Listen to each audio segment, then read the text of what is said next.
সকালে মাঠে এসেই উইকেটে মেহেদী হাসান মিরাজ, পাশেই এসে দাঁড়ান লিটন কুমার দাস। একটু পরে সেই একই দলে যোগ দেন কোচ ফিল সিমন্সও। দিনটা খুবই গুরুত্বপূর্ণ, ম্যাচের আগের দিন বলে কথা। মিরপুর শেরেবাংলা জাতীয় ক্রিকেট স্টেডিয়ামে নির্ধারিত সময়ের প্রায় ৩০ মিনিট আগেই বাংলাদেশ দলের টিম বাস হাজির হয়ে যায়। আগামীকাল নিউজিল্যান্ডের বিপক্ষে ম্যাচ, তাই মূল মাঠে তখন প্রস্তুতি চলছে জোরে সোরে।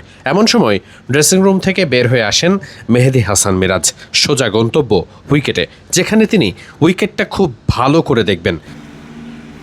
মিরপুরের উইকেট খুব ভালো করে না দেখলে বিপদ হতে পারে, উইকেটের চরিত্র বদলায় ক্ষণে ক্ষণে। তাই উইকেট দেখা অধিনায়কের জন্য খুব গুরুত্বপূর্ণ একটা ব্যাপার। সেটা দেখতে, পড়তে কিংবা জানতে ভুল হলে, এদিক থেকে ওদিক হলেই অনেক বিপদ হতে পারে। মেহেদী হাসান মিরাজ উইকেটের কাছে গিয়ে প্রথমে টনি হেমিংয়ের কাছে অনুমতি চাইলেন, তিনি কি উইকেটটা দেখতে ভেতরে ঢুকতে পারবেন কিনা।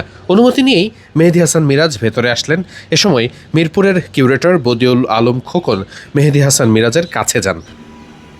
কিউরেটর খোকন যখন মেহেদী হাসান মিরাজকে সব কিছু দেখিয়ে দিচ্ছিলেন, উইকেটের কী অবস্থা মিরাজ যখন নিজ চোখে খুব ভালো করে দেখছিলেন, তখন আর একটা পাশে এসে দাঁড়ান লিটন কুমার দাস। তিনিও উইকেটটা দেখতে থাকেন। এ সময় লিটনকে দেখে মিরাজও এগিয়ে যান। দেখতে ছবিটা খুবই সাধারণ কিংবা স্বাভাবিক হতে পারে, তবে লিটন দাস আর মেহেদী হাসান মিরাজ যখন একসাথে উইকেট দেখছেন, দুর্দান্ত এই ছবিটা নিশ্চয়ই বলে দেয় দলের মধ্যে টিম বন্ডিং কতটা ভালো। দুজনই তখন একসাথে কথা বলছিলেন কিউরেটরের সঙ্গে। উইকেট নিয়েই যে গুরুত্বপূর্ণ আলাপ হচ্ছিল সেটা বোধহয় না বললেও চলে। টনি হেমিংও সেখানে এগিয়ে আসেন। এরপর লম্বা সময় ধরে তাদের মধ্যে আলাপ হচ্ছিল।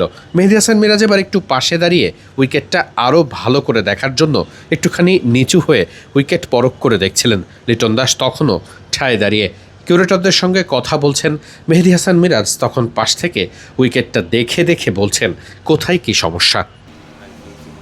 ঠিক এই সময়টায় প্রেক্ষাপটে হাজির হয়ে গেছেন প্রধান কোচ ফিল সিমন্সকে দেখেই মিরাজ উঠে দাঁড়ান। উইকেটের আরেক পাশে কোচের সঙ্গে কথা বলতে বলতে তখন তিনি এগিয়ে যাচ্ছেন।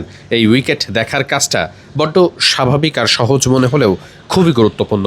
ম্যাচের আগের মূল পরিকল্পনার অংশ। ম্যাচের ঠিক আগ মুহূর্তে উইকেটের ঠিক কী অবস্থা, ম্যাচের আগের দিন এই উইকেটের পর্যবেক্ষণ করেই তো সব পরিকল্পনা হাতে নিতে হয় অধিনায়ক টিম ম্যানেজমেন্টকে। মিরাজরা উইকেটটা দেখেন একেবারে নিখুঁত করে। উইকেটের প্রত্যেকটি পরতে পরতে কতটুকু ঘাস আছে, কোথায় কতটুকু ময়েশ্চার আছে, সব কিছু ভালো করে বুঝে নেওয়াটাই তাদের কাজ। রিশাদ হোসেনকে নিয়ে এবার উইকেটের আরেকটা পাশে গেলেন মেহেদী হাসান মিরাজ। মিরাজের এই গুণটা দলের মধ্যে বেশ প্রশংসিত। দলের সবাইকে নিয়েই তিনি ইনভলভ রাখতে চান দলের গুরুত্বপূর্ণ সব কিছুতে। এই যেমন উইকেট দেখার কাজে লিটন নিজেই এগিয়ে এসেছেন মিরাজকে সহযোগিতা করতে। টিমের মধ্যে যে বন্ডিংটা দরকার সেটা যে খুব দুর্দান্ত আছে, সেটা নিশ্চয়ই এই চিত্রটা দেখেই বোঝা যায়।